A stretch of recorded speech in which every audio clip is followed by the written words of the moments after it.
এভাবে লুকিয়ে ঝুঁকিয়ে কারো উপর নজর দেওয়া কিন্তু খুব খারাপ কাজ। আবির্ভাব রায়ানের কথার ভঙ্গি ফিসফিসিয়ে বলল। কারোর উপর নয়, আমার নিজের জিনিসকেই দেখছি। রায়ান চোখ বড় বড় করে বলল। তোমার নিজের জিনিস হলো কবে থেকে? আবির্ভাব চুট কামড়ে বলল। যেদিন প্রথম দেখেছি সেদিনই। বাহ, তুমি তো খুব অ্যাক্টিভ। প্রথম দেখায় নিজেই ভেবে নিয়েছো। ভাবতে তো আর টাকা লাগে না। বিনা পয়সায় যদি এত কিছু ভেবে নেওয়া যায় তাহলে সমস্যা কোথায়? সেটাই তো। তবে কাহিনীটা ঠিক বুঝতে পারলাম না, দুজনের ড্রেস এত ম্যাচিং লাগছে কেন? তোকে এত কাহিনী বুঝতে হবে না। ততক্ষণে সারা নিচে নেমে এসেছে। আবির্ভাবের কাছাকাছি দাঁড়াতেই কেমন অস্বস্তি লাগছে, লজ্জা যেন ঘিরে ধরেছে। আবির্ভাবের চাউনি সারার দিকে, সারা ফ্লোরের দিকে তাকে গলা খাকারে দিয়ে মৃদু কণ্ঠে সুথলা। কখন আসলেন? আবির্ভাব পিপির করে বলল। দেহ এসেছে কয়েক মিনিট হলো। মন তো সব সময় এখানেই থাকে। কিছু বললেন? আবির্ভাবের ঘোর কাটলো, মাথা এদিক ওদিক ছাকিয়ে বলল। না। রাত আহসান সবেমাত্র বাসায় ফিরেছে। চায়না বেগম শাড়ির সাথে ম্যাচিং করে ব্লাউজ পাচ্ছিল না, একরকম কান্নাকাটি জুড়ে বসেছিল। ব্লাউজ না এনে দিলে স্লিভলেস যে লেহেঙ্গা কিনেছে ওটাই আজ পরবে ঠিক করে। রাত আহসানের কানে কথাটা পৌঁছাতেই একরকম ছুটে চলে গিয়েছে শপিং মলে ব্লাউজ আনতে। শেষ বয়সে এসে বউকে এমন স্লিভলেস পোশাকে দেখার মোটেই ইচ্ছে নেই তার। বাসায় ঢুকতেই চোখে পড়লো আবির্ভাবকে। ছুট্টি গিয়ে পেছন থেকে জড়িয়ে ধরলো। আবির্ভাব ঘাড় ঘুরিয়ে রাহাত আহসানকে দেখতে পেয়ে সোজা হয়ে ভালো মতো জড়িয়ে নিল। রাহাত আহসান আবেগিক কণ্ঠে সুথলা। কেমন আছিস বাবা? এই তো ভালো আছি। কোথাও গিয়েছিলে? একটু শপিং মলে গিয়েছিলাম। তারা তোর মামিকে এটা দিয়ে আসে, এসে কথা হবে কেমন? আচ্ছা। রাহাত আহসান সারার দিকে তাকিয়ে বলল। বড় ভাইয়ার কাছাকাছি থাকো, ও নতুন এখানে এসেছে, কিছু লাগে কিনা খেয়াল রেখো। হেঁচকি উঠলো আবির্ভাবের, গাল ফুলিয়ে তাকালো রাহাত আহসানের দিকে। সারা আবির্ভাব মনোভাব বুঝতে পেরে চোখ চিপে হাসলো খানে, ফের মুখটাকে স্বাভাবিক করে বলল। ঠিক আছে চাচু। বাসায় মোটামুটি আত্মীয় স্বজনরা চলে এসেছে। শেখর আর জেবাও এসেছে। স্টেজে বসানো হয়েছে ছবিকে। অয়নের পছন্দ করা শাড়ির সাথে হালকা অর্নামেন্টস প্রসাদিনীর মধ্যে লাগিয়েছে শুধু চোখে কাজল আর হালকা লিপস্টিক। লম্বা চুলগুলো খোলা। আত্মীয় স্বজনরা ছবির রূপের প্রশংসা পঞ্চমুখ।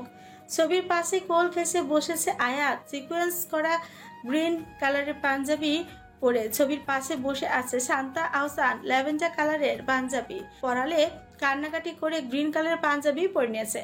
মেহেন্দি অনুষ্ঠানে তাকে বউয়ের সাথে ম্যাচিং করে পড়তে হবে না। সাইমা স্টেজের পাশে এসে বসলো। মেহেন্দি আর্টিস্টদের সামনে দু হাত পেতে দিয়ে বলল, আমার হাতে আগে মেহেদি পরিয়ে দিন। চায়না বেগম খ্যাক করে বলল, এই মেয়ে, বিয়েটা কি তোমার হচ্ছে? তোমার এত তাড়া কিসের? আগে ছবিকে মেহেন্দি পরাবে, তারপর বাকিদের। তুমি উঠো তো। সারা এগিয়ে এসে বলল, সাইমা তুমি একটু অপেক্ষা করো, ছবিকে মেহেন্দি পরানো হলেই উনি তোমাকে মেহেন্দি পরিয়ে দেবে। সাইমা তখনও ঠায় বসে আছে। শামিমা টেনে হিসড়ে সাইমাকে স্টেজ থেকে নামিয়ে এনে ধমকে বলল, সব জায়গায় এত জিদ কিসের তোর? মিনিমাম লজ্জা শরম নেই তোর? ওনারা এত করে বলছে, তুই তবুও ওখানে বসে আছিস। তোমাকে কতদিন বলেছি আমার ব্যাপারে নাক গলাবে না। সাইমা, একদম সিনক্রেট করবি না। এটা ছবির শ্বশুর বাড়ি। আজ যে অনুষ্ঠান হচ্ছে সেটা ছবির বিয়ে উপলক্ষে। তোকে যেন কোনো রকম বাড়াবাড়ি করতে না দেখি। চোখ মুখ শক্ত করে স্টেজের বাইরে চলে আসলো সাইমা। ছবির দুহাত ভর্তি মেহেদি পরানো হয়েছে। মেহেদি আর্টিস্টদের অপরূপ কারুকার্যে হাত দুটো আরো সুন্দরভাবে ফুটে উঠেছে। হাতের তালুর মাঝখানে গোটা গোটা অক্ষরে লেখা হয়েছে অয়নের নাম। যদিও নাম লেখার প্ল্যানিংটা ছিল সারার, তবে ছবিও চেয়েছে মনে মনে। আয়াতের গুলুমুলু হাতে সুন্দর করে মেহেদি পরানো হয়েছে। হাতের মাঝ বরাবর ছবির নাম লিখে নিয়েছে। যদিও ছবির হাতে তার নাম লেখা হয় নাই জন্য হাত পা ছড়িয়ে কেঁদেছে। অবশেষে দিশে না পেয়ে সবাই এটা বুঝিয়েছে বরকে শুধু বউয়ের নাম লিখে মেহেদি পড়তে হয়। মেহেদি পড়ে তার বেশি অস্বস্তি লাগছে। কয়েকবার মুছে ফেলার জন্য মোছামুছি করেছে। চায়না বেগম বুঝিয়েছে বউয়ের নাম মুছে ফেললে বিয়ে হবে না, তাই বাধ্য হয়ে না মুছে বসে আছে। মেহেদি পর্ব শেষে নাচ গানের আয়োজন করা হয়েছে। স্টেজে হোস্টের দায়িত্ব পালন করেছে পাভেল এবং রায়ান। পাভেলের সাথে হোস্টের দায়িত্ব পালন করার কথা ছিল প্রেমের, কিন্তু হোস্টের দায়িত্ব পালন করতে গিয়ে যদি কাপল ডান্সের সুযোগটা হাতছাড়া হয়ে যায়, এইভাবে দায়িত্ব পালন করতে অস্বীকার করেছে সে। স্টেজে প্রথম কাপল হিসেবে উঠেছে চায়না বেগম, রাহাত আহসান গোমরা মুখে বসে আছেন। বুড়ো বয়সে এসে উল্টো পাল্টা ডান্স করে কোমর ভাঙার মোটেও ইচ্ছে নেই তার। চায়না বেগম ফ্রু নাচিয়ে বলল, কি হলো, পারবে না জন্য আগে হার মেনে বসে আছো? আসো বলছি, নিজেকে তো 30 বছরের জোয়ান দাবি করো, আসো দেখি আজ কত দম।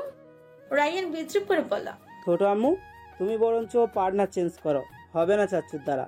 কথাটা বেশ গায়ে লাগলো রাহত আহসানের। ফ্রু যুগল গুছিয়ে নিয়ে বলল, কি বললি তুই?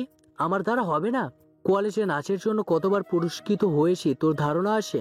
দেখবি আমার নাচের ক্যালমা। সে তো তোমার বসে থাকা দেখেই বোঝা যাচ্ছে। রাত আহসান স্টেজে উঠলো তাড়া দিয়ে বলল, বাজাও মিউজিক। গান বাজছে। তোকে দেখে মনের স্পিকার বাজলো ভলিউম ফুল, ঢাকায় শাড়ি পরে তোকে লাগছে বিউটিফুল। রাত আহসান মিউজিকের তালে তালে উড়াধুরা কোমর দুলাচ্ছে। চায়না বেগম যে তার সাথে নাচতে উঠেছে সেদিকে তার খেয়াল নেই। স্টেজের নিচ থেকে সবাই চেঁচিয়ে বলছে, চায়না বেগমের সাথে তালে তাল মিলিয়ে নাচছে। কে শুনে কার কথা? রাত আহসান নিজের মতোই নাচতে ব্যস্ত। কিছু সময় এভাবে নাচতে গিয়ে বেখেয়ালে চায়না বেগমের কোমরে জোরে সোরে গুঁতোই লাগে। স্টেজের নিচে থাপ্পাস করে পড়ে কোমর ধরে চিৎকার দেয় চায়না বেগম। মিউজিক থেমে গেছে। রেহান ছুটে এসে মায়ের হাত ধরে টেনে তুলল, চোখের চশমাটা ঠিক করে পড়ল। তোমাকে নাচতে যেতে বলেছিল কে মা? চায়না বেগম কাঁদো কাঁদো মুখ করে পড়ল, না হয় একটু নাচতে গিয়েছিলাম, তাই বলে তোর বাবা আমাকে এভাবে ফেলে দিবে? একদম আমার দোষ দিবেন না। নাচতে না জানলে উঠোন বেঁকা, নাচতে না পেরে পড়ে গিয়েছো, এখন সব দোষ আমার? রেহান চ বর্গে উচ্চারণ করে বলল, বাবা চুপ করো তো। তুই আমাকে ধমকাচ্ছিস? বয়স হয়েছে তোমাদের, তবুও ছেলে মানুষই যায় নাই। মাকে ধরে নিয়ে ঘরে যাও তো।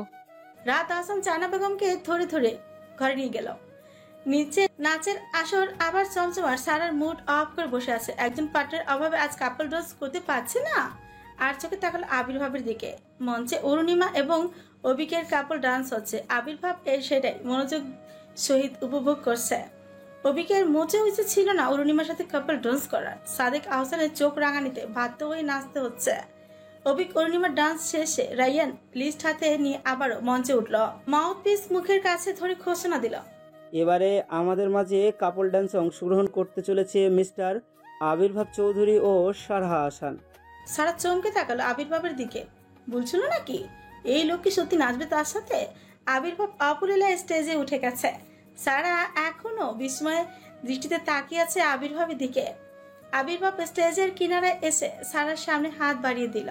সারা যেন মূর্তি বনে গেছে, কোনো কথা নেই মুখে, বিস্ময় এখনো তার কাছে নেই। কোনো রকমে আবির্ভাবের দিকে হাত বাড়িয়ে ধীরে ধীরে স্টেজে উঠে আসলো। আবির্ভাবের ইনস্ট্রাকশন অনুযায়ী রায়ান গান ছেড়ে দিল।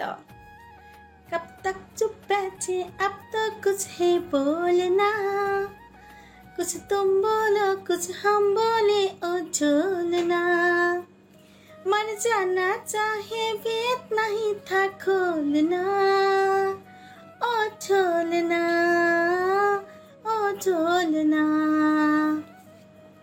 আবির্ভাবের সাথে গানের তালে তালে নাচের প্রতিটা স্টেপ সুন্দরভাবে ফুটিয়ে তুলেছে সারা। সারার কোমরে আবির্ভাবের হাত আলতো ছোঁয়ায় বারবার কেঁপে উঠছে সারা। নাচের স্টেপ ফলো করতে গিয়ে বেশ কাছাকাছি আসতে হচ্ছে তাদের। নিচ থেকে সেটা ভালোভাবে অবলোকন করছে দুটো চোখ। রেহান চোখে চশমা খুলে চোখের পানিটুকু মুছে দিল, সরে গেল আড়ালে। সে করে তীক্ষ্ণ চাহনি জেবার পানে। জেবা বিড়বিড় করে লিপসিং করছে আর হাতে তালি দিয়ে উৎসাহ দিচ্ছে নাচের। শেখর ধীরে ধীরে এগিয়ে গেল জেবার পাশে, দারুণ ঠিক গোল খেসে মাথা ঝুঁকিয়ে বলল, চলুন না আমরা একটু ড্যান্স করি। নাচাই যাই, ছোট ভাইয়ের যখন শখ হয়েছে ভাইয়ের সাথে না হয়ে একটু নাচলামই। জেবা ফরকালো ভীষণ বিস্ময় চোখে মুখে খানিক দুষ্ট হেসে বলল, শেখরকে আর পাইকে। শেখরের কাঁধে যেন ডানা মুখ যুক্ত হলো এবার। রায়ানকে বলল নেক্সট তারা নাচবে, তাদের নামটা যেন ঘোষণা করা হয়। সারা আর আবির্ভাবের নাচ শেষ। রায়ান, জেবা আর শেখর নামটা ঘোষণা করলো। শেখর অতি আনন্দের সহিত জেবার হাত ধরে স্টেজে উঠলো। স্টেজের মাঝ বরাবর দাঁড়িয়ে মিউজিকের অপেক্ষা করছে। মূর্তি মিউজিক বেজে উঠল। ফুলো কা তারকা সবকা कहना है, एक हजारों में मेरी बहना है, सारी उम्र हमें संग रहना है, फूलों को तारों का सबका कहना है। ঠোঁট ফোলালো শেখর, স্টেজের নিচে তাকালো বারংবার। সবাই ঠোঁট টিপে হাসছে, জেবাও হাসছে মুখ ঘুরিয়ে। শেখর গোমরা মুখে ছাড়লো জেবার হাত। নিচে নামার জন্য পা বাড়াতেই মিউজিক পরিবর্তন হলো।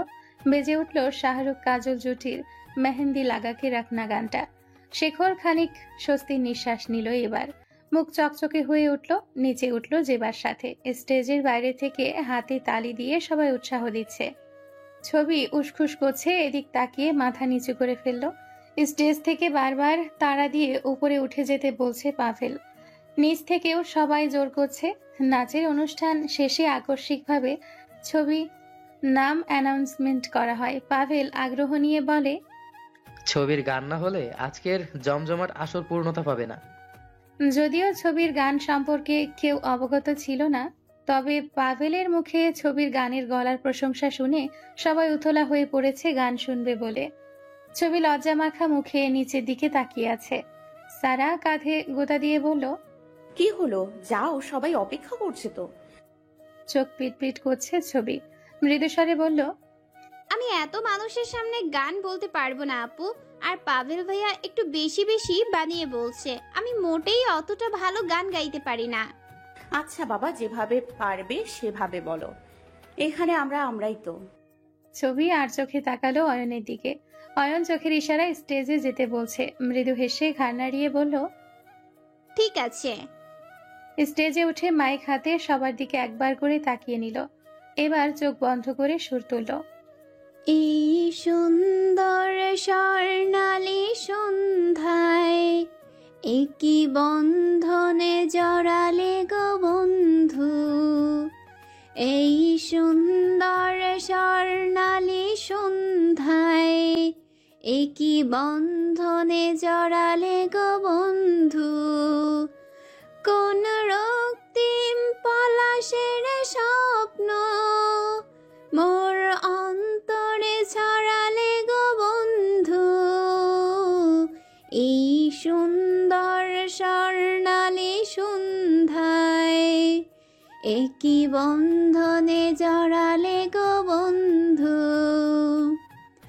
আমলকি পিয়ালের কুঞ্জে কিছু মৌমাছি এখনো যে গুঞ্জে। আমলকি পিয়ালের কুঞ্জে কিছু মৌমাছি এখনো যে গুঞ্জে। বুঝি সেই সুরে আমারে ভরালে।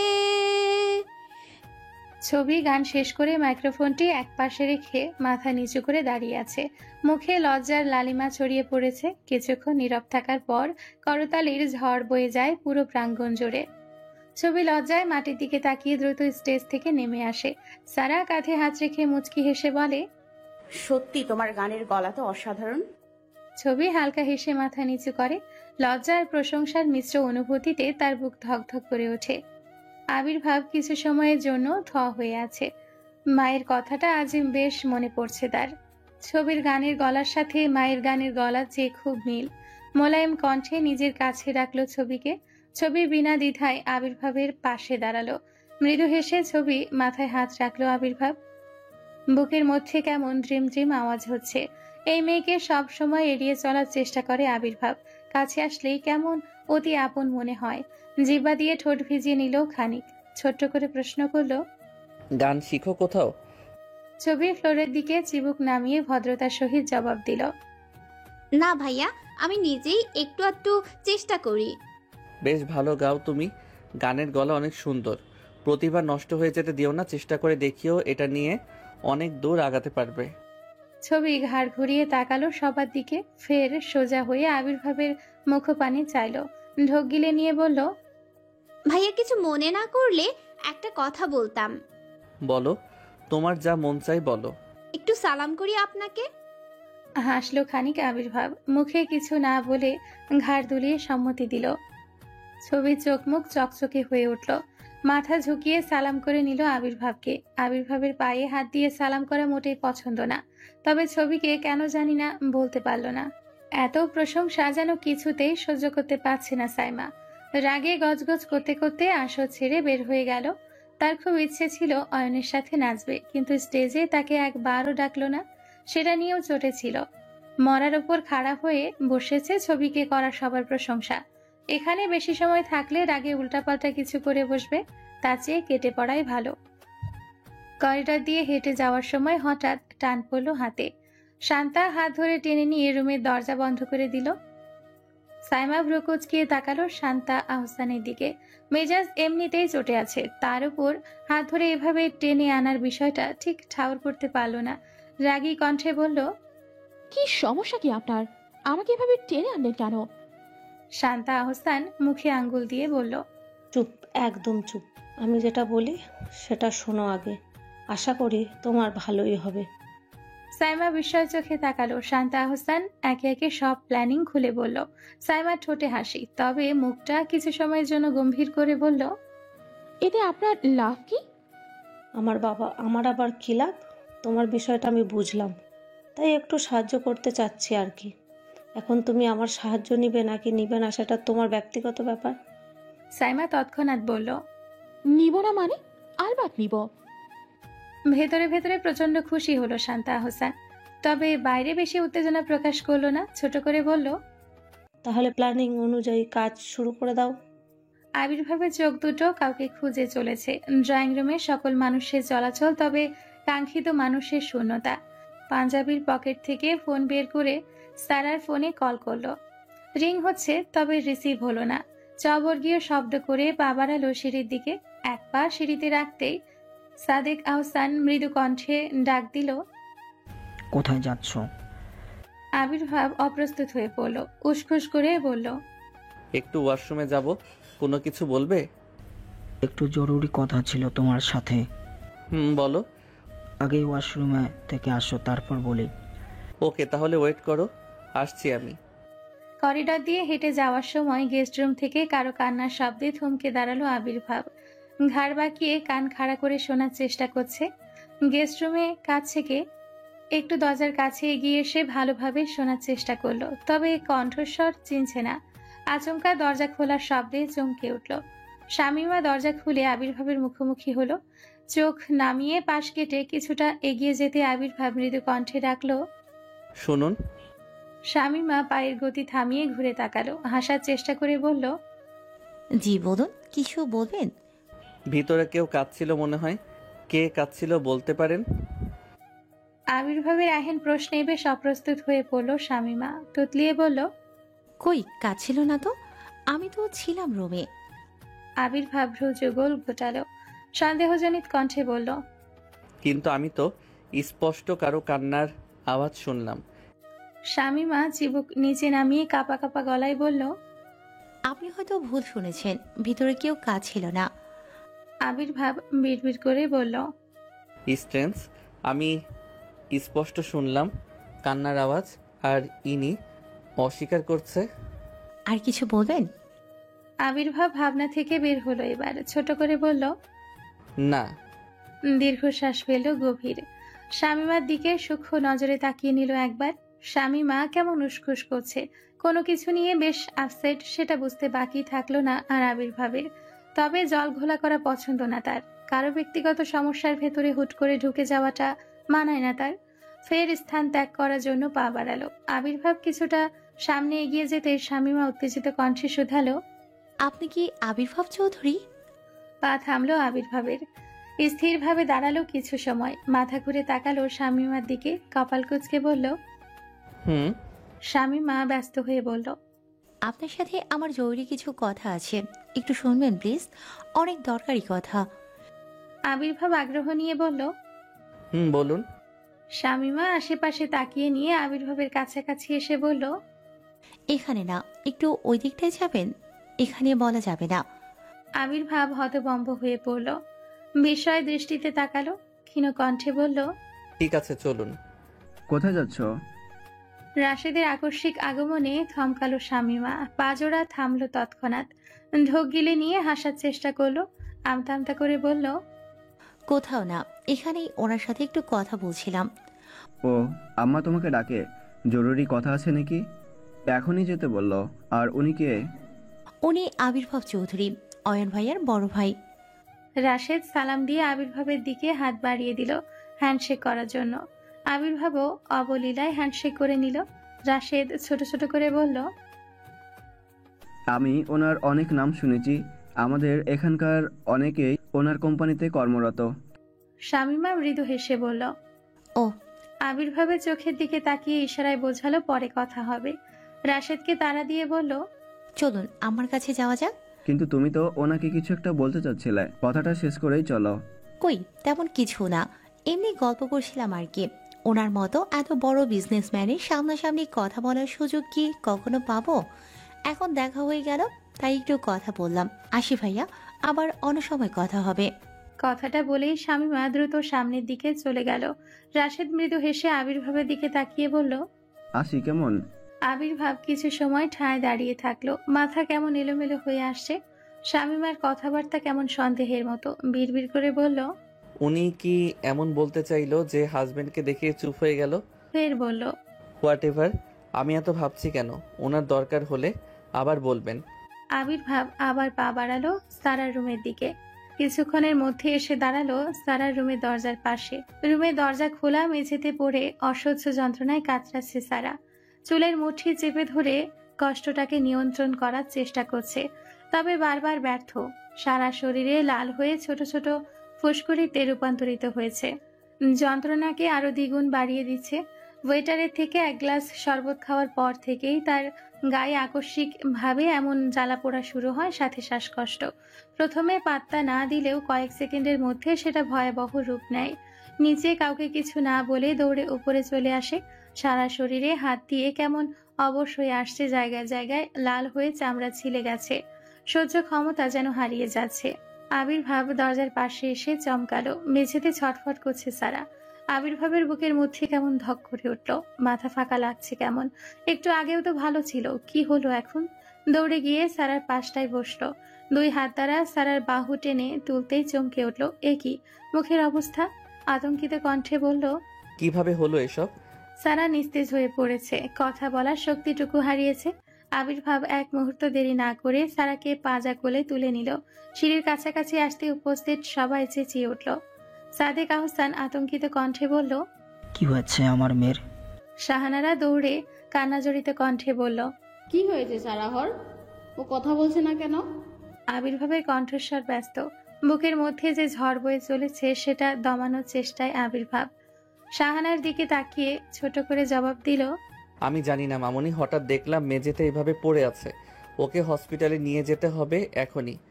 শাহানারা ডুকরে কেঁদে উঠল।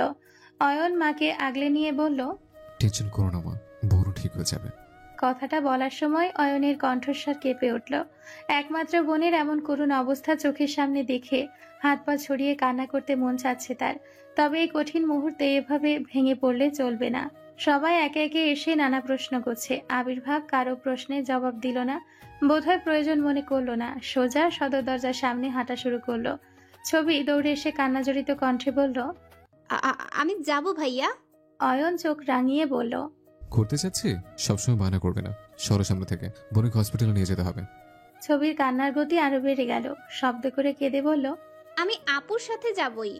শাহানারা এদিকে কাঁদতে কাঁদতে ভেঙে পড়েছে।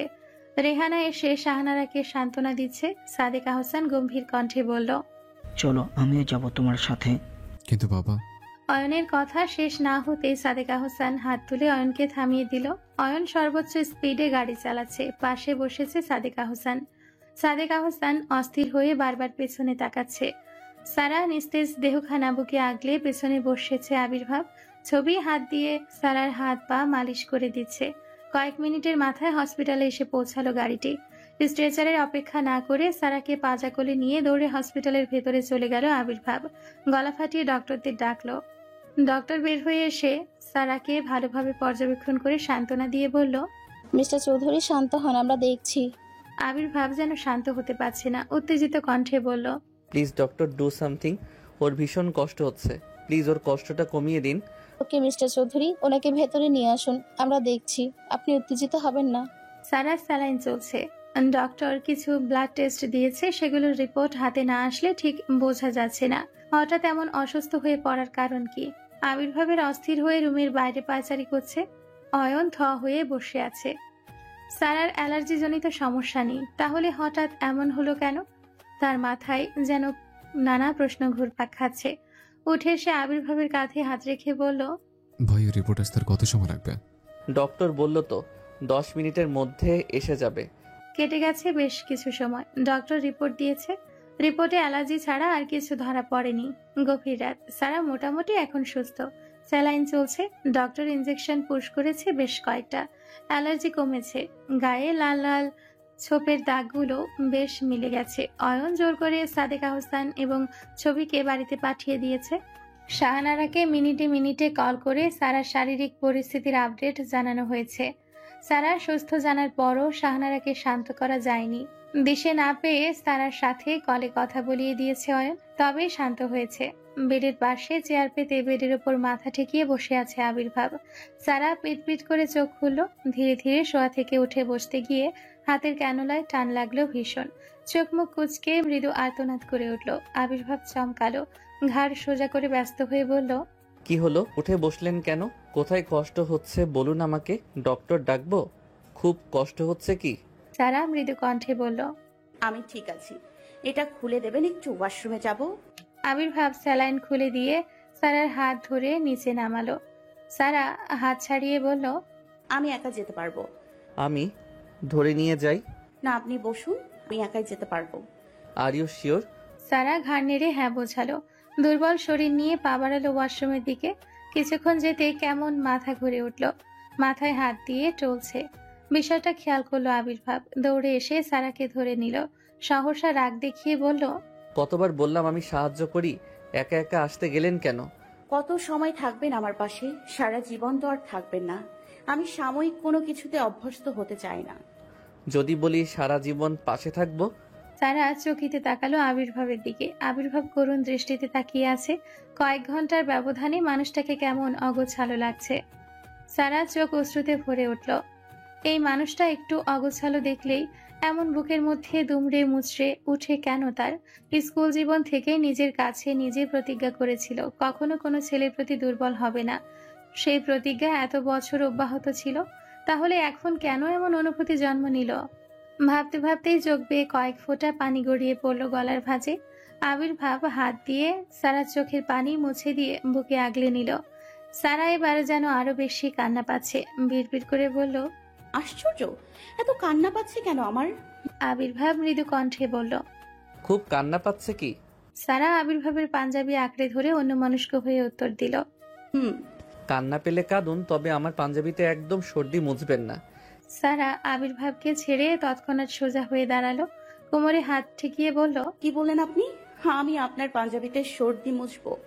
আবির্ভাব মৃদু হেসে বলল, কেন, আপনার নাক কি বিশেষ কোনো ব্র্যান্ডের যে কাঁদলে সর্দি বের হয় না? মেয়ে মানুষের এই এক দোষ, কোনো কিছু সহজে স্বীকার করতে চায় না। শুনুন, এত বাহানা করতে হবে না। কাঁদলে সবার নাক দিয়ে সর্দি বের হয়। কেউ টানতে টানতে উপরের দিকে তুলতে থাকে, আবার কেউ বেশি ইমোশনাল হয়ে কান্নার সাথে হাঁচি দিয়ে ঠোঁট অব্দি বের করে ফেলে। সারা চোখ মুখ কুচকে ফেললো, বিড়বিড় করে বলল, অসভ্য লোক একটা, আপনার সাথে কথা বলাই বৃথা। কেন যে কথা বলতে যাই আমি? এক মুহূর্তে সেখানে না দাঁড়িয়ে ওয়াশরুমের দিকে চলে গেল। আবির্ভাব হাসলো খানিক, ঘাড় উঁচিয়ে বলল, নিজেকে প্রস্তুত করুন এখন থেকেই। খুব তাড়াতাড়ি এই অসভ্য লোকটার সকল অসভ্যতাবি সহ্য করতে হবে। আমাকে খুব অসভ্য বলা, তাই না? আপনাকে পেয়ে গেলে আমি আরো বেশি অসভ্য হয়ে যাব। ওয়াশরুমে দরজার কাছে দাঁড়িয়ে ভেঙচি কাটলো সারা। মুখ বাঁকিয়ে বলল, আয় স্যার, একজন আমার বইয়ে গেছে আপনাকে সহ্য করা। একদম জ্বালাবেন না আমাকে। সাইমাকে এক ধাক্কায় রুমের মধ্যে ফেলে দিয়ে শান্তা হোসেন দরজা বন্ধ করে দিল। দাঁতে দাঁত চেপে বলল, তোমাকে বললাম কাকে শরবতটা খাওয়াতে, আর তুমি খাওয়ালে কাকে? এখন সারাহ কিছু যদি হয়ে যায়, সাদেকা হোসেন চুপ করে বসে থাকবে ভেবেছো? শরীরের চামড়া কেটে ডুগডুগি বাজাবে, মাংস কেটে কুকুরকে খাইয়ে দিবে। এত করে বুঝিয়ে দিলাম, তবুও পারলে না। একদম গলা নিচে নামিয়ে কথা বলবেন। আপনি যেভাবে বলছেন আমি সেভাবেই করেছি। আপনাকে বলেছিলাম না ছবি মিষ্টি পছন্দ করে না, ও শরবত খাবে না। আমি আগেই বলেছিলাম, আপনি তখন আমার কথায় গুরুত্ব দেন নাই। এখন আমার উপর চোটপাট করছেন। আমি কি করে জানবো ওই শরবত সারা খাবে? শান্তা হোসেন সাইমার থুতনি চেপে ধরল। একদম গলাবাজি করবে না। 2 আঙুলের মেয়ে, তোমার সাহস দেখে অবাক হচ্ছি। তুমি আমাকে মেজাজ দেখাচ্ছ? তোমাকে কে বলেছিল ওয়েটারের হাতে শরবত দিতে? তাহলে আমি নিজে গিয়ে খাওয়াবো নাকি? আমি নিজে খাওয়ালে আমাকে অপরাধী হিসেবে ধরতে 1 মিনিটও সময় লাগতো না। আর আপনি কাকে ভয় দেখাচ্ছেন? আমি ধরা পড়লে আমি একা ফাঁসবো নাকি? আপনার নামটাও বলে দেব, বলবো যে আপনার কথায় কাজটা করেছি আমি। শান্তা আহসান এবার দমে গেল, মৃদু হেসে বলল, শোনো, এখন নিজেদের মধ্যে ঝামেলা করলে চলবে না। কিছু একটা ভাবতে হবে, যেন আমরা কোনো সমস্যায় না পড়ি। কোন সমস্যার কথা বলছো? রায়ান সন্দেহজনিত কণ্ঠে প্রশ্ন করল। শান্তা আহসানের চোখ বড় বড় হয়ে গেল। ঢোক গিলে রায়ানের দিকে তাকিয়ে বলল, তুই এখানে? ফ্রেশ হতে এসেছিলাম, একটু টায়ার্ড লাগছিল তাই উপরে যাই নাই। কি নিয়ে আলোচনা করছো তোমরা? কিছু না, এমনি গল্প করছিলাম দুজন। রায়ানের চোখ মুখ শক্ত করে কড়া কণ্ঠে বলল, ছি মা, কয়েকটা দিন আগেও ছোট আম্মুকে দিয়ে ওসব করিয়েছো, আজ আবার এই মেয়েটাকে দিয়েছি। আমার ভাবতে তো লজ্জা লাগছে। তুমি আমার মা, হসপিটালের বেডে অসহ্য যন্ত্রণা ভোগ করছে মেয়েটা, তাতে একটুও বুক কাঁপছে না তোমার? কিভাবে পারলে সারার সাথে এমন করতে? শরবতে কি মিশিয়েছিলে বলো আমাকে? শান্তা আহসান ঢোক গিলে বলল, কই কিছু না, তোর কোথাও ভুল হচ্ছে। আমি সারহাকে কিছু খাওয়াতে যাব, তুই ভাবলে কি করে? খবরদার ভালো সাজার চেষ্টা করবে না একদম। তোমাকে খুব ভালোভাবে চিনি আমি। তুমি কি করতে পারো সে ব্যাপারে ভালো ধারণা আছে আমার। সারার কিছু হলে তোমাদের দুজনকে আমি নিজে পুলিশের হাতে তুলে দিব। শান্তা আহসান চমকে উঠল। নিজের ছেলের মুখে এমন কথা শোনার জন্য যেন প্রস্তুত ছিলেন না তিনি।